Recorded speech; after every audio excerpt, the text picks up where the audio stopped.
Денеска ќе ви представам една млада дама која е страстен влюбеник во планините, во природата, во вкусната и здрава храна, влюбеник во нашата Македонија. По професијата е дипломиран менаџер по туризам, но во своето богато портфолио додава многу интересни хобија кои што заслужуваат внимание. Маја Дукова, моја денешна соговорничка. Маја, здраво!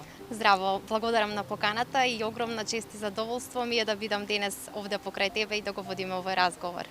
Задоволство ти честа се секако и мој. Маја, тешко е човек да те најави, затоа што навистина си една сестрана личност, особено кога се во прашање убавите нешта кои што ги издвоив, природата, планините, вкусната храна, ама сето тоа некако поврзано, нели, со твојата матична професија, со туризмот, односно со убавите места ширум нашава земја.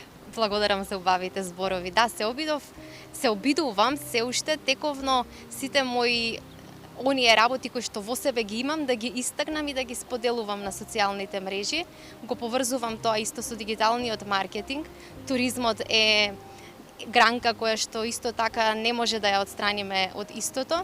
Ги спојувам затоа што еве, например, одењето на планина не може да се изостави без убава храна, а не може да имаме храна каква било, туку мора тоа да биде нутритивно богата, која што ќе ни даде доволна енергија за одење во планина и за терање на еден ден. Да, сите тие твои страсти, хобија некако се испреплетуваат едно со друго, но во пошироката јавност, особено оние што ги следат социјалните мрежи, некако најмногу како да се наметна и како да стана препознатлива, освен со планините, токму и преку твоите рецепти, твоите совети за здрави оброци, за убава и правилна комбинација на храната, кои што многу брзо стануваат вирални и кои што луѓето и ги превземат и ги вметнуваат во својата секојдневна пракса. Да, тоа започна на вистина спонтано, затоа што јас не бев личност која што секогаш внимавала на тоа што го конзумира во себе. Претходно се занимавав со угостителство, а кога се работи угостителство не може да се внимава на исхраната, работа во смени и сето тоа. Меѓутоа чувствував нелагодност во мене и имав чувство дека морам нешто да променам и за да изнајдам што да биде тоа. Кога веќе изнајдов што е тоа што мене ми одговара, како да ги комбинирам состојките во исхраната, кои физички активности да ги вметнувам во моето секојдневие, одлучив истите да ги споделувам на социјалните мрежи. И тоа ги разграничив на два профила. Едниот профил е Let's Cook Delights, каде споделувам нутритивно богати оброци, а другиот е на мојот Маја Дукова, каде што ги споделувам убавините и спортските активности кои што ги обавувам во секојдневието. И таму се обидувам да влијам на луѓето, заедно сите да се едуцираме за како правилно да ги поврзуваме и комбинираме оброците во текот на денот. И какви се реакциите на луѓето, каков е интересот, колку сакаме да научиме нови работи, колку според твоите искуства сме спремни да ги прифатиме тие добри практики и кој најмногу те следи? Дали возрастните или дали помладите? Односно, кој повеќе е заинтересиран за сите овие совети, за сите практични рецепти? Кој повеќе е спремен да научи нешто ново? Па, би рекла, имам различна публика. Првично, кога почнав само на Инстаграм да ги споделувам моите предлог рецепти и таму има помлада публика. Има студенти, има млади брачни парови кои што се присутни, меѓутоа потоа решив дека можам истото да го правам и на Facebook.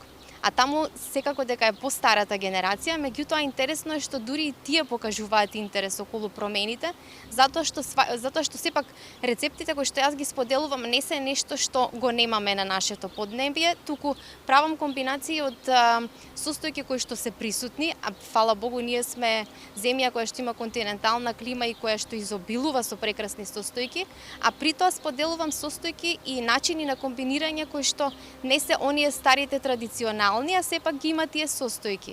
И тоа придонесува да луѓето покажуваат интерес и јас сум навистина пријатно изненадена дека сакаат да прават промени, како што се Леле досега не јадев леќа, благодарение на твојот рецепт за салатата од леќа јас почнав да јадам. А реално леќата ја имаме во секојдневието и е многу богата, лесно достапна состојка и убава е да ја внесуваме во нашето секојдневие. Тоа е само еден пример кој што може да постои. А Има заинтересираност, меѓутоа сваќам дека ни е потребна голема едукација на нашето население. Многу немаме едукација што да се комбинира, како да се прави, затоа што повеќето се навикнати, не знам, на времето јаделе јогурт и геврек и тоа е тоа. Тоа е првото нешто сигурно што може да се земе за наутро, за почеток на денот и не се менува. Треба многу напор за да се извлијае и за да се убедат. Особено по старите генерации, за кај помладите тоа е веќе полека станува не само тренд, туку и начин на живот како што и треба да биде. Ова лето ни донесе на вистина многу високи температури, без разлика што сме веќе август, жестините се уште не попуштат, па ајде да споделиш со нас некој интересен совет и препорака, што всушност треба да јадеме кога се температурите волку високи. Високите температури секако дека не ни се во прилог, не знам кој би сакал да јаде огромна количина на такво време, меѓутоа убаво е да се конзумира многу течности пред се, доколку да се избегнат газираните сокови, да се избегнат индустријски обработената храна, да се конзумира многу салати. Јас сум личност која што нон-стоп споделува на мојот профил дали јадеше денес салата и тоа многумина ми го кажува, секогаш кога ќе седнам на маса ме асоцира на тебе дека салата имам во оброкот во текот на денот.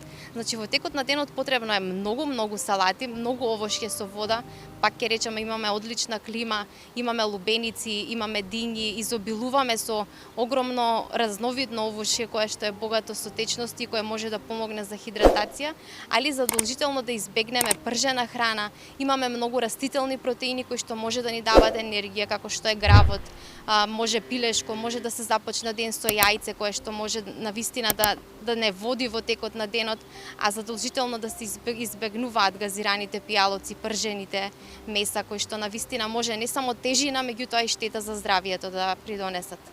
Маја, ти благодарам за овие совети и со нетрпение ги очекуваме твоите следни авантури по македонските планини и останати интересни туристички локалитети и места, како и твоите нови рецепти на социјалните мрежи. Благодарам многу за поканата и ми беше навистина мило да бидам дел од разговорот. Фала.